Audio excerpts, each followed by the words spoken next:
दिल्ली में स्थित राष्ट्रपति भवन के साथ साथ शिमला, हैदराबाद और देहरादून में स्थित राष्ट्रपति आवास जनता के आगमन के लिए खुले हैं।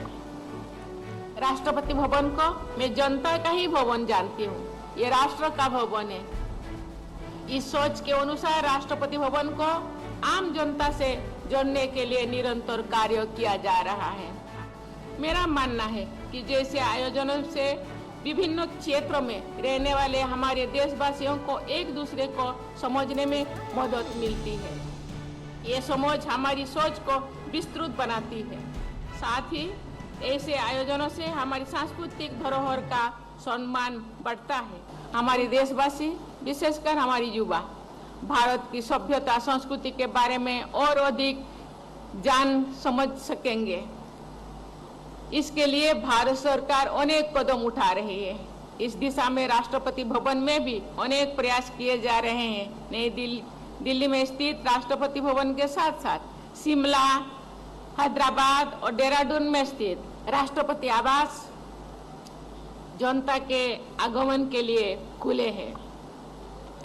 वहां और अधिक से अधिक लोग आए तथा भारत की समृद्ध सांस्कृतिक विरासत और इतिहास से परिचित हो, इसके लिए विशेष प्रयास किए जा रहे हैं। राष्ट्रपति भवन को मैं जनता का ही भवन जानती हूँ, ये राष्ट्र का भवन है।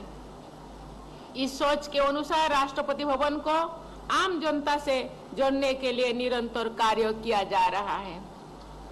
इस वर्ष मार्च में राष्ट्रपति भवन में विविधता का अमृत महोत्सव का दूसरा संस्करण आयोजन किया गया था। वो महोत्सव भारत के दक्षिणी राज्यों पर केंद्रित था। मेरा मानना है कि जैसे आयोजनों से विभिन्न क्षेत्रों में रहने वाले हमारे देशवासियों को एक दूसरे को समझने में मदद मिलती है, ये समझ हमारी सोच को विस्तृत बनाती है। साथ ही ऐसे आयोजनों से हमारी सांस्कृतिक धरोहर का सम्मान बढ़ता है, उनका संरक्षण करने की प्रेरणा भी मिलती है। राष्ट्रपति भवन में विविधता का अमृत महोत्सव का दूसरा संस्करण आयोजन किया गया था। वो महोत्सव भारत के दक्षिणी राज्यों पर केंद्रित था।